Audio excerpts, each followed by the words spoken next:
So, hold yan. Tapos, ito. And nag-enjoy naman ako. So,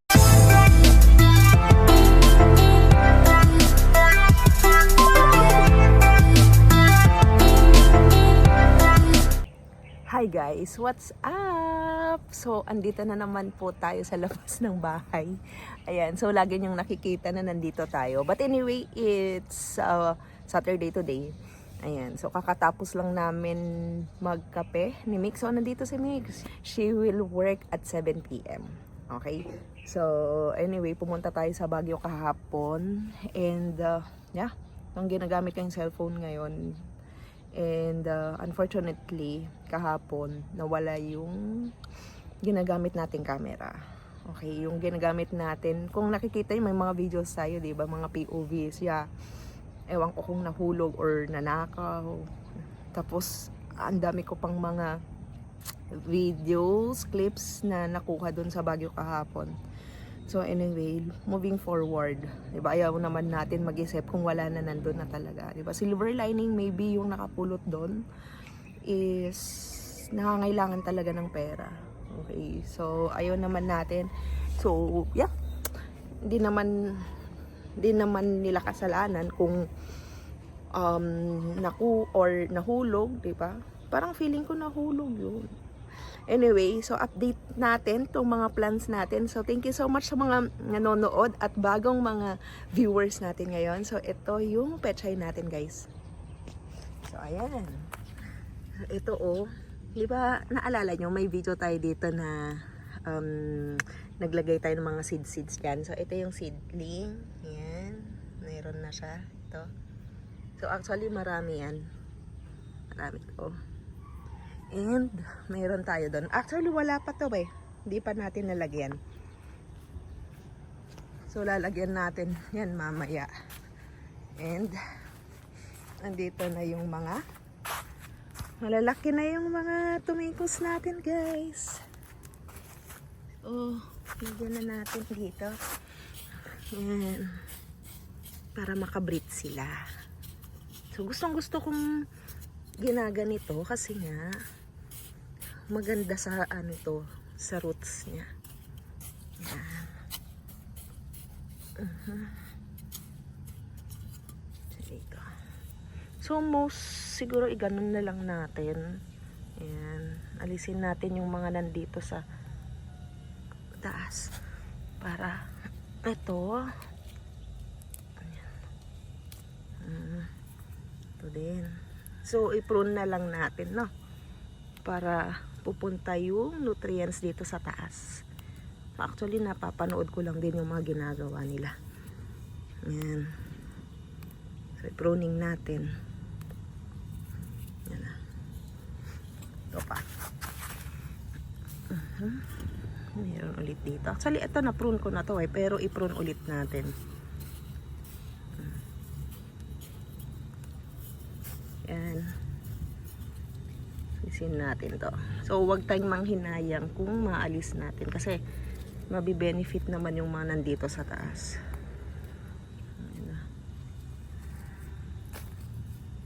Lagay natin dito to.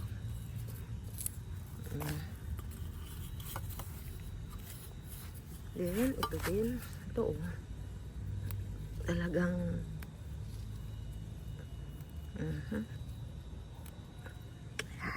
Let's lagay natin dito.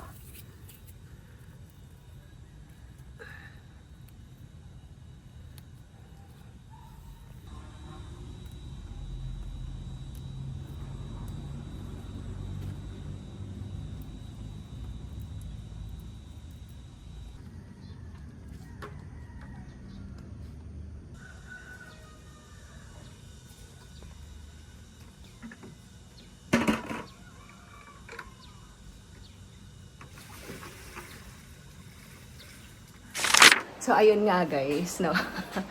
Anyway, alam nyo ba na bumili kami kahapon ng aquarium? Ayan. So, ito, yung maliit lang to guys. Pero bumili ako ng malaki. Ayan, yung mga fish natin. Tapos, may nakaabang na dyan na mga gagamitin natin na mga plants. Ayan. Tapos may moss din dito. Tapos may plants. Ayan. Ornaments. And then, nandun yung gagamitin nating aquarium. Ayan. So, meron din dito. Meron din dito. Medyo makalat pa, pero, yeah. May bumili din tayo ng driftwood. Tapos, may dalawang driftwood dyan, oh. Ayan. Ay, tatlo pala yung driftwood. Tapos, may stone. Nandun yung stone. Tapos, yung filter, saka yung light na gagamitin natin. Ayan. So, yun. Samahan niyo ako na gumawa ng driftwood or yung tree. So, gagamitin natin tong moss. So, guys, we have here aquarium. So, may aquarium tayo. Tapos, ito yung pandikit natin. Then, yung moss. Tapos, yung mga driftwood na nabili natin. Tapos, stones. So, actually, may mga aquarium na ako noon. I started lang nun sa bowl. Tapos, noon, way back. Mga high school pa ako. Tapos, nagkaroon na din kami ng malaking aquarium. Kasi yung malaking aquarium. Tapos, parang na crack. And then, ito, ayan. So, pang ano lang ng stress natin, guys. Kasi kapag nakakakita kami ng ganito, parang mas na sumasaya, parang ganun. Parang iba yung, ano niya, yung hatid. Parang ganun. So, samahan nyo ako, guys, gumawa. Gawin natin. Ito yung kay Colin, eh. Ito. So, hugasan siguro muna natin to. Yeah. Hugasan muna natin to. So, ito ating napili ni Colin na una. Or, ito pala yung napili niya. So, gawin muna natin yung kay Colin. Ayan. Na 3.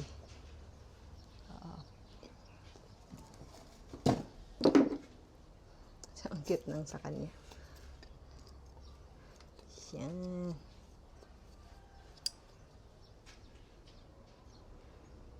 Ito, oh. Gaganyan natin siya. Kasya ba yung sa kanya? Kasya naman siguro. Or, yeah. So, ganito.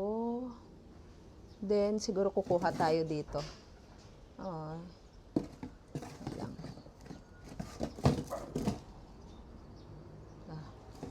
So, ganyan lang sa kanya. Tapos, nandito yung mga moss. Nandito. Maglagay tayo dito. Dito siguro, hindi na. Kasi parang dito lang yung aquarium niya. Yung maliit kanina. Yan. So, ito guys. Ngayon, lagay natin siya dito. So, stable naman siya, no? So, nadikit na natin, guys. Ito na yung ginamit natin tong mighty band. Kasi nga, ayaw dumikit ito. So, I thought pwede to. So, ito yung driftwood natin. Yung tree natin. Ayan. So, next naman na gagamitin or yung gagawin is yung tree para dito sa ating aquarium. So, lagay natin siya muna dito sa side. Habang tumitigas pa siya. Ayan. Let's see kung paano natin i-form. So, most likely, ito yung roots niya. Ayan. So, lalagay natin siya dyan. So, hold yan. Tapos, ito. Yan. Pwede naman siguro ito, no? Or, ito. Kaya, so, ito nga guys. Try na natin ilagay siya dyan. Yan. Tapos, let's see.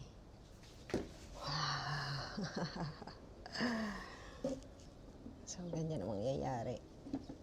Actually, may ilalagay pa ako dito na binili ko. Yan. Yun.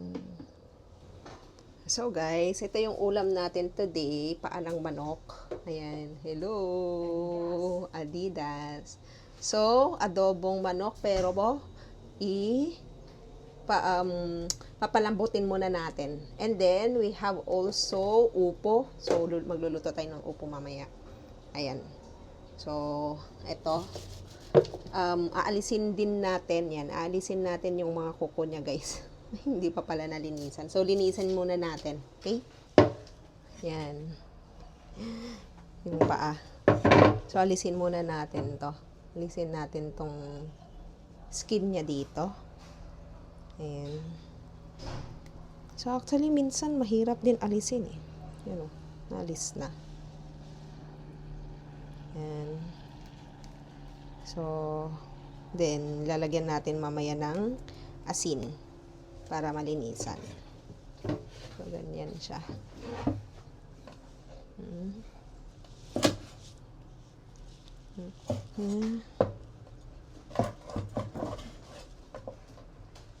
Ito.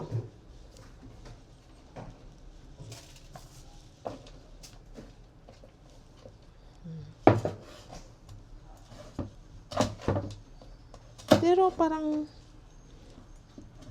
inuulam din to. Parang niluluto din. Parang may napanood ako sa KMJS ata yun. Ayan. So, linuluto yung walang nasasayang na laman. Part ng manok. So, parang ginagawa nilang chicharon. So, guys, samahan nyo ako.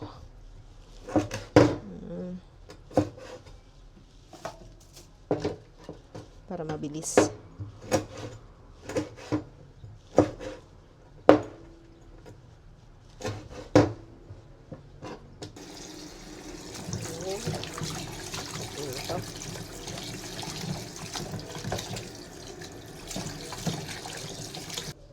Then, lalagyan natin ng asin.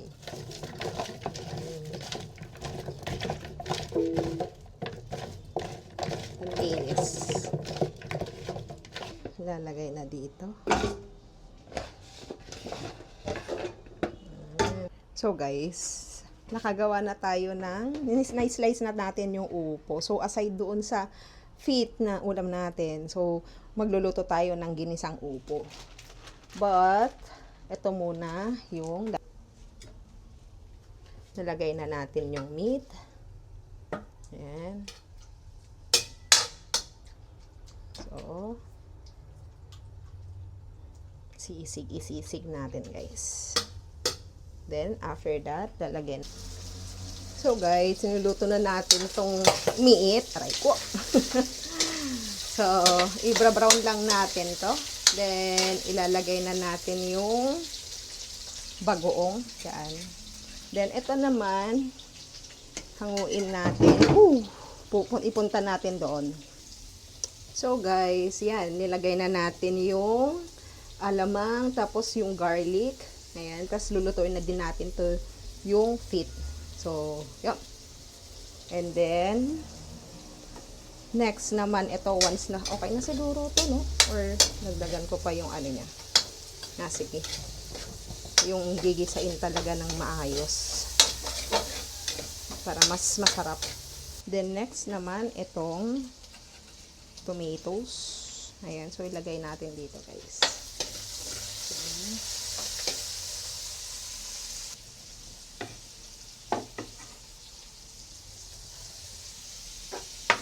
And then, ilagay na natin tong paa ng manok. Ayan.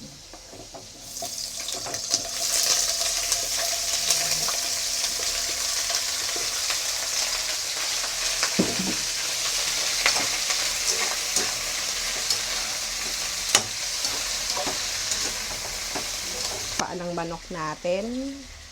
Then, yung ginisa. Ayan.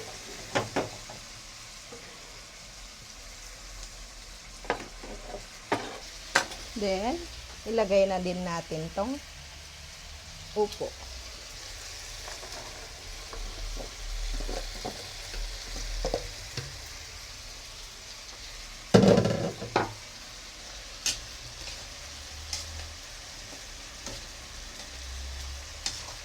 Ayan, sarap. Meron akong itatry ngayon guys. Lagyan natin ng sauce. Tomato sauce. Naglagay na din pala tayo ng upo dyan. So, pakuluin na lang natin din. Okay na. Ito din. So, ito na yung chicken natin guys. Ayan. Tapos, itong upo. Ngayon, so, samahan nyo ako guys. Kukuha ako ng onion leeks. Ayan, nasan yan?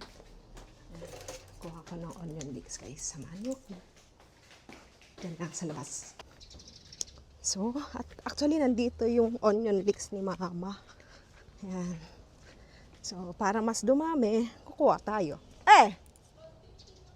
Alpasa ko Yan. So, ito na lang. Kasi medyo mature na siya. So, saan ko kaya ilalagay itong cellphone ko? Kuha tayo dito, guys.